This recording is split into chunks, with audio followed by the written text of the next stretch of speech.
दोस्तों, स्वागत है आपके अपने YouTube चैनल विद्या विकास क्लासेज पर। मैं हूं शिवाजी और आप लोगों की सेवा में हाजिर हूं।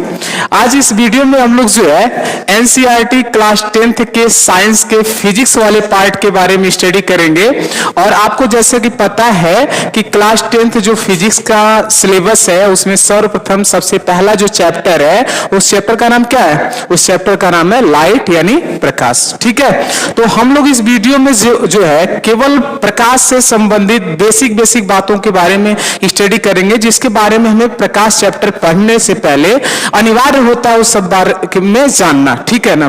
जैसे हम बात करें जो है कि संसार में जो है जितनी भी वस्तुएं आपको दिखाई देती हैं, यानी जो कुछ भी दिखाई देता है पूरे संसार में, वह या तो क्या होगा? पदार्थ होगा, या तो क्या होगी? ऊर्जा होगी। या तो क्या होता है? पदार्थ, या तो क्या होता है? ऊर्जा। जिनमें अगर बात करें कि यह प्रकाश क्या है तो आपको अच्छी तरह ये पता है, आप भली भांति से परिचित होंगे कि प्रकाश क्या होता है? ऊर्जा होता है।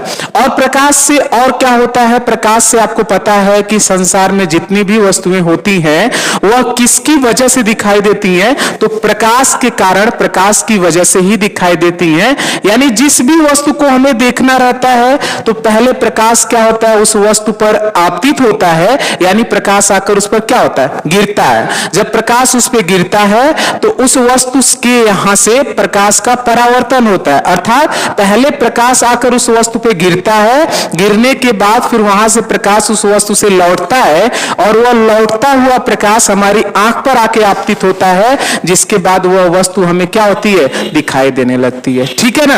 अब प्रकाश यानी इसी घटना को हम लोग क्या कहते हैं? प्रकाश का परावर्तन कहते हैं। जैसा कि हम लोग आगे इसके बारे में अच्छे से पढ़ेंगे कि प्रकाश का परावर्तन क्या होता है। यानी हम लोग को ये पता चला कि प्रकाश एक प्रकार की ऐसी ऊर्जा या माध्यम होता है जिसकी सहायता से संसार में स्थित या उपस्थित वस्तुओं को हम लोग क्या कर लेते हैं जी? देख लेते हैं। क्या कर लेते हैं? देख लेते हैं।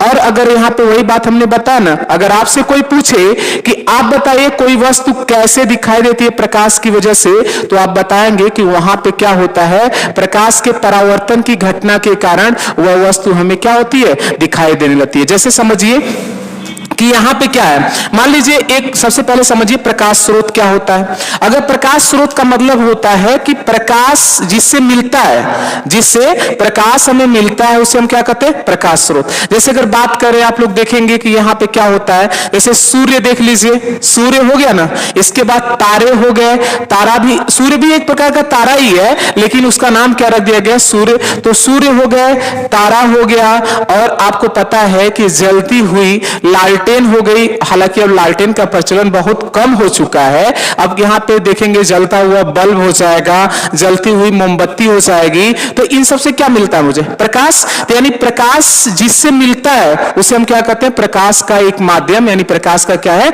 स्रोत है। तो प्रकाश के स्रोत में जैसे आपने हमें क्या बताया आप लोगों को, जैसे सूर्य हो गया, तारे हो गया, जलता हुआ बल्ब हो जाएगा बिजली का, इसके बाद जो है जलती हुई मोमबत्ती हो जाएगी, जलती हुई लालटेन हो जाएगी। ये सब क्या है? प्रकाश स्रोत, यानी प्रकाश इससे हमें क्या होता है? मिलता है। अब यही तो थोड़ा सा आप लोग समझ लीजिए, प्रकाश स्रोत जो है दो तरह के होते हैं। एक तो मानव निर्मित होता है और एक क्या होता है? प्राकृतिक प्रकाश स्रोत होता है, मतलब जिसको मानव ने नहीं बनाया। जैसे इसमें दो प्रकाश स्रोत, जैसे हमने किसकी बात किया था? सूर्य, सूर्य से भी प्रकाश मिलता है और तारे, इनसे भी प्रकाश मिलता है, लेकिन इसको जो है प्रकृति के द्वारा बनाया गया है, इसको मानव के द्वारा नहीं बनाया गया है। तो इसको जो है हम लोग प्राकृतिक प्रकाश स्रोत के अंतर्गत रखते हैं। लेकिन अगर मानव निर्मित प्रकाश स्रोत, या उसी को हम लोग बोल सकते हैं कृत्रिम प्रकाश स्रोत बोल सकते हैं, तो उसमें आ जाएगा जैसे बिजली का जलता हुआ बल्ब, इसको मानव ने ही बनाया है। और इसके बाद बात करें जैसे मोमबत्ती, कैंडल, इसको भी मानव ने ही बनाया है, इससे भी हमें प्रकाश मिलता है जब इसको जलाया जाता है। तो और इसके बाद बात करें जैसे लैंप हो जाएगा, ये सब क्या है? मानव ने बनाया, तो इसको मानव निर्मित प्रकाश स्रोत की कैटेगरी में रखा जाता है। और जो प्रकृति के द्वारा बना हुआ है, जिसमें मानव कोई हस्तक्षेप नहीं किया है, मतलब कोई योगदान नहीं है बनाने में मानव का, उसको जो है हम लोग क्या कहते हैं? प्राकृतिक प्रकाश स्रोत कहते हैं। पहले आप लोग ये बात समझे कि नहीं? प्रकाश स्रोत किसे कहते हैं? जिससे हमें प्रकाश मिलता है। इसके बाद प्रकाश स्रोत कितने प्रकार के होते हैं? दो प्रकार के होते हैं। एक कौन सा होता है? मानव निर्मित प्रकाश स्रोत, और एक क्या होता है? प्राकृतिक प्रकाश स्रोत। ठीक है ना, समझ गए। अब यहाँ पे हम बात किए कि प्रकाश, तो प्रकाश की अगर परिभाषा आपको लिखना होगा तो आप इसको लिख सकते हैं कैसे, प्रकाश एक प्रकार की ऊर्जा या माध्यम होता है जिसकी सहायता से संसार में उपस्थित वस्तुओं को हम देख पाते हैं। ठीक है, और कैसे देखते हैं, जिस वस्तु को हमें देखना रहता है तो सबसे पहले क्या होता है, प्रकाश जो है उस वस्तु पर आकर गिरता है, फिर उस वस्तु से प्रकाश परावर्तित होता है, मतलब वहां से प्रकाश क्या होता है, लौटता है, फिर वह प्रकाश आकर जो हमारी आंख पे आपतित होता है, इसके बाद वह वस्तु हमें क्या होती है, दिखाई देने लगती है। समझ में आ रहा है ना। इसके बाद बात करें हम जो है प्रकाश से संबंधित कुछ बेसिक बातें जो है, अगर यहाँ पे देखा जाए, जैसे अगर बात करें प्रकाश के गुणधर्म की, कि प्रकाश के क्या गुणधर्म होते हैं, तो सबसे पहला जो है प्रकाश का गुणधर्म होता है कि प्रकाश सीधी रेखा में चलता है। क्या होता है, प्रकाश सीधी रेखा में चलता है। इसके बाद अगर दूसरे गुणधर्म की बात करें तो प्रकाश स्वयं अदृश्य होता है, मतलब प्रकाश दिखाई तो नहीं देता है, लेकिन प्रकाश के द्वारा हम संसार में उपस्थित वस्तुओं को क्या करते हैं, देख पाते हैं। और यहां पे फिर और बात करें आगे जैसे जो है, तो प्रकाश जो है विद्युत चुंबकीय तरंगों के रूप में चलता है। अब विद्युत चुंबकीय तरंग क्या होती है, इसको आगे हम लोग अच्छे से जानेंगे। ठीक है ना, अभी इतना आप जानते रहिए कि प्रकाश विद्युत चुंबकीय तरंगों के रूप में चलता है। प्रकाश जो है, इसके बाद बोलें कि प्रकाश में जो इसका अगली प्रॉपर्टी गुणधर्म क्या होता है, तो बात करें प्रकाश में परावर्तन की घटना होती है। अब आप कहेंगे सर परावर्तन की घटना क्या होती है, तो बस यहां भी फिलहाल इतना जानिए कि अभी आगे इसके बारे में बहुत डिटेल में स्टडी करना है। जैसे क्या है कि इसी प्रकाश स्रोत से प्रकाश जब आएगा तो किसी अपारदर्शी वस्तु, अपारदर्शी का मतलब क्या होता है, ऐसी वस्तु जिस पर प्रकाश गिरने के बाद उसमें से होकर प्रकाश आर पार न जाए, तो उस प्रकार की वस्तुओं को क्या कहते हैं हम, अपारदर्शी। जैसा कि आप देख रहे हैं बोर्ड है, तो जब बोर्ड पे प्रकाश आकर आपतित होगा तो इसको भेद कर उसके आर पार नहीं जा सकता, प्रकाश इस पे आके गिरेगा और प्रकाश फिर क्या हो जाएगा, वापस हो जाएगा। इसी घटना को हम लोग क्या कहते हैं, प्रकाश का परावर्तन। इसके बाद बात करें अगले गुणधर्म की, तो प्रकाश में क्या होता है, अपवर्तन की घटना होती है। इसके बारे में भी हम लोग डिटेल में अगले चैप्टर में स्टडी करेंगे। पहले प्रकाश के चैप्टर के अंतर्गत पहले पार्ट को हम लोग स्टडी करेंगे, प्रकाश का परावर्तन क्या होता है। ठीक है, जैसा कि इस वीडियो में सिर्फ बेसिक बात हम आप लोगों को बताएंगे। इसके बाद फिर एक चीज जो है क्रम से हम लोग प्रकाश से संबंधित डिफिनीशन, इसके बाद उस पर आधारित कितने प्रकार के न्यूमेरिकल क्वेश्चन बनते हैं, एक चीज को हम लोग पूरा डिटेल में पढ़ेंगे। आप लोग बस पढ़ते जाइए। ठीक है ना, तो यहां पे देखिए इसके बाद हमने क्या बताया, अगला गुणधर्म प्रकाश में क्या होता है, अपवर्तन की घटना। अब अभी यहां पे फिलहाल इसको हल्का से जान लीजिए कि अपवर्तन की घटना क्या होती है। तो जैसा कि हम आपको यहां बता रहे हैं, जैसे देख लीजिए यहां पे मान लीजिए एक कोई पारदर्शी वस्तु है। कौन सी वस्तु है, पारदर्शी वस्तु है। पारदर्शी वस्तु का मतलब होता है ऐसी वस्तु जिस पर प्रकाश आकर आपतित होता है, तो उसमें से क्या होता है, प्रकाश जो है आपतित होने के बाद, ठीक है, जैसे यहां पे क्या होगा, एक प्रकाश स्रोत हम ले रहे हैं, एक प्रकाश स्रोत का नाम हमने क्या रख दिया कि मान लीजिए यह सूर्य है। ठीक है, तो इस सूर्य से प्रकाश जब आएगा तो इस वस्तु पर आपतित होगा, और यह कैसी वस्तु है, पारदर्शी। मान लो कि पारदर्शी यहां पर क्या है, वह वस्तु कैसी है, कांच है। ठीक है जी, तो जब कांच पे यह प्रकाश आकर गिरता है तो इसमें से प्रकाश आसानी से आर पार चला जाता है। ठीक है, यानी इसको भेद कर इसके दूसरी तरफ चला आएगा। तो जब दूसरी तरफ प्रकाश आता है तो आपको अभी हमने क्या बताया, प्रकाश सीधी रेखा में चलता है, लेकिन जब प्रकाश यहां पे मान लीजिए जो ऊपर से इधर वाला माध्यम हमने मान लिया कि क्या है, एयर, यानी इसको हमने क्या मान लिया, कौन सा माध्यम है, वायु है। ठीक है, और एक बीच में देखिए यहां पे जो है एक डिवाइडर हमने लगाया, यानी एक पारदर्शी वस्तु है, उसके नीचे जो दूसरा माध्यम है, मान लीजिए इसको हमने क्या मान लिया, जल मान लिया। ठीक है, जल का सूत्र क्या होता है, H2O होता है, यानी दूसरा माध्यम नीचे क्या है, जल है। तो जब प्रकाश की किरण एक माध्यम से दूसरे माध्यम में आती है ना, तो प्रकाश को तो हमें पता है कि प्रकाश सीधी रेखा में चलना चाहिए, लेकिन जब प्रकाश जो है किरण एक माध्यम से दूसरे माध्यम में प्रवेश करती है तो अपने मार्ग से डिफेक्ट हो जाती है, अर्थात विचलित हो जाती है, यानी वह सीधी रेखा में न चलकर यहां पे क्या होता है, या तो अगर मान लीजिए यहां पे एक नॉर्मल अभिलंब खींच दिया जाए तो यह या तो अभिलंब की ओर झुक जाती है या तो अविलंब से क्या हो जाती है, दूर हो जाती है। ठीक है ना। अब क्यों दूर उसके पास आती है, क्यों उससे दूर जाती है, इसको जब हम लोग ना प्रकाश के अपवर्तन की घटना के बारे में स्टडी करेंगे तो वहां पे डिटेल में देखेंगे। बस इतना आप समझिए कि यही जो घटना होती है, यानी प्रकाश की किरण का एक माध्यम से दूसरे माध्यम में प्रवेश करने के बाद प्रकाश की किरण का अपने मार्ग से विचलित हो जाना ही प्रकाश का क्या कहलाता है, अपवर्तन कहलाता है। क्या कहलाता है, प्रकाश का अपवर्तन कहलाता है। ठीक है ना। अगली बात करें, अगला गुणधर्म, तो प्रकाश पारदर्शी पदार्थ, ठीक है ना, या पारदर्शी वस्तु। जैसे हमने क्या बात किया यहाँ पे, अगर आप लोग देखेंगे तो जैसे कांच हो गया, इसके बाद जल हो गया, तो प्रकाश पारदर्शी वस्तुओं में से होकर गुजर सकता है लेकिन अपारदर्शी वस्तुओं में से होकर नहीं गुजरता है। अपारदर्शी वस्तु का मतलब क्या होगा, जैसे यहाँ पे आप देख सकते हैं बोर्ड हो गया, दर्पण हो गया, दीवार हो गई, ये सब जो होता है इस पर जब प्रकाश आपतित होगा तो वह क्या होगा, उसको भेद कर आर पार नहीं जा सकता, वहां से टकरा के पुनः उसी माध्यम में क्या हो जाएगा, वापस हो जाएगा। क्या हो जाएगा, वापस हो जाएगा। तो ये चीजें आप लोगों को जैसे पता होना चाहिए कि प्रकाश से संबंधित ये कुछ बातें होती हैं। ठीक है जी।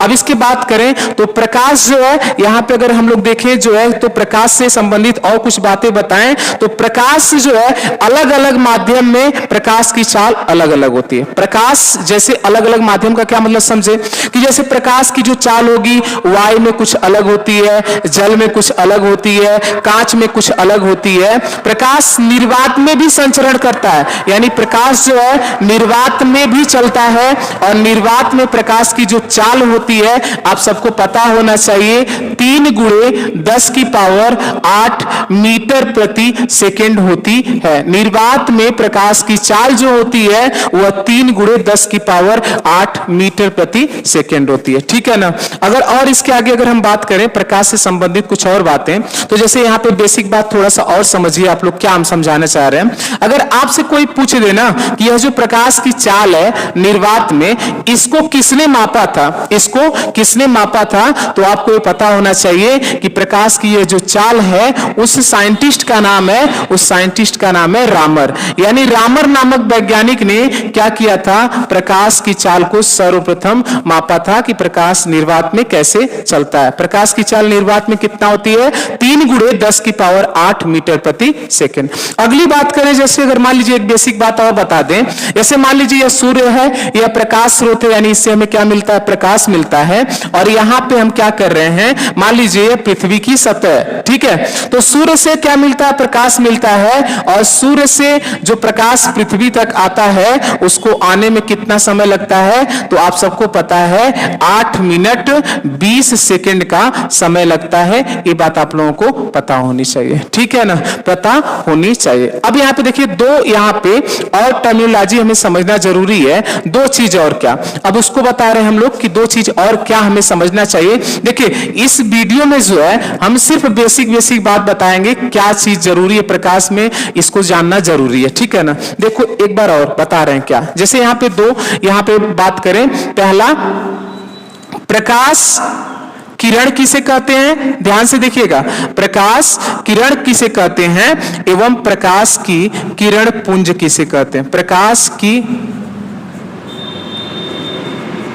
किरण पुंज, इन दोनों में क्या अंतर है, देखिए इन दोनों को जानना बहुत जरूरी है। प्रकाश की किरण किसे कहते हैं और प्रकाश की किरण पुंज किसे कहते हैं, इसके बारे में आपको पहले जानना जरूरी है। अब देखिए हमें पता है प्रकाश किससे मिलता है, प्रकाश स्रोत से मिलता है। तो पर किसी भी प्रकार के प्रकाश स्रोत से आने वाली प्रकाश की एक जो सिंगल रेखा होगी, सिंगल जो लाइन होगी, उसको हम क्या बोलते हैं, प्रकाश की किरण बोलते हैं। ठीक है ना। यहाँ पे जैसे समझिए, मान लीजिए यहाँ पे हमने बना दिया सूर्य, अब सूर्य से हमें पता है कि क्या मिलता है, प्रकाश मिलता है। तो प्रकाश से यदि जो है प्रकाश, सूर्य से यदि प्रकाश की एक किरण केवल आएगी, एक रेखा केवल आएगी, तो इसका मतलब उसे हम क्या बोलते हैं, प्रकाश की किरण बोलते हैं। जबकि यहां पे आपको पता है कि एक किरण तो केवल आएगी नहीं, एक प्रकाश तो केवल आएगा नहीं, यहां से प्रकाश की जो है अनेकों किरणें आती हैं, अनगिनत आती हैं। तो अब ये आपको पता है, जब केवल एक रेखा की बात की जाएगी तो उसे प्रकाश की किरण बोलेंगे,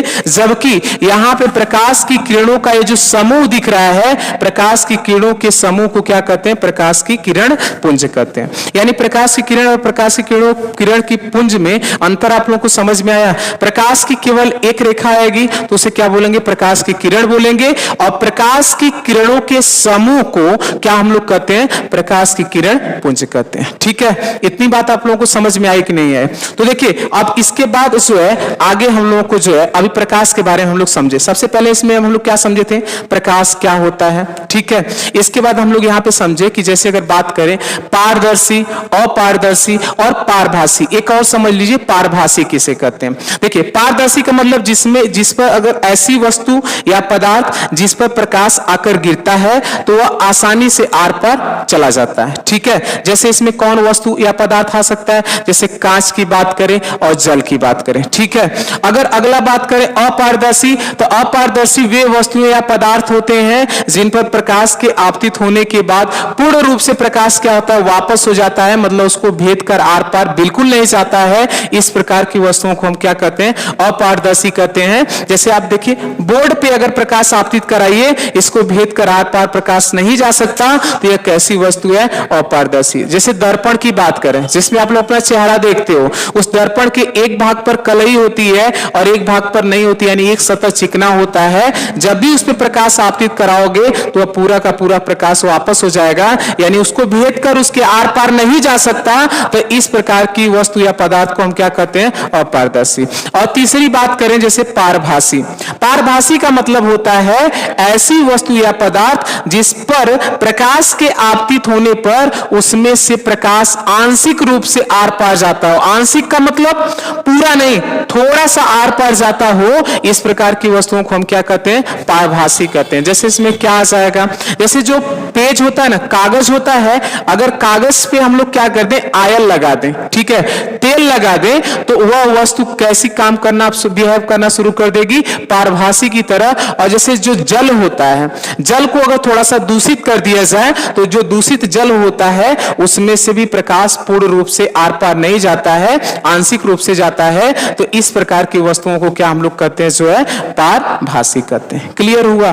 तो इस वीडियो में जो है हम लोग प्रकाश से संबंधित कुछ बेसिक बातों को जाने। जो है इसके बाद वाली अगली वीडियो में जो है हम लोग क्या जानेंगे कि प्रकाश का परावर्तन क्या होता है। प्रकाश के परावर्तन से संबंधित हर एक छोटी से छोटी बातों को डिटेल में स्टडी किया जाएगा। प्रकाश का परावर्तन क्या होता है, प्रकाश के परावर्तन के नियम क्या होते हैं, इसे अगली वीडियो में हम लोग कंप्लीट करेंगे। इस वीडियो में बस इतना ही। तब तक के लिए थैंक यू, धन्यवाद।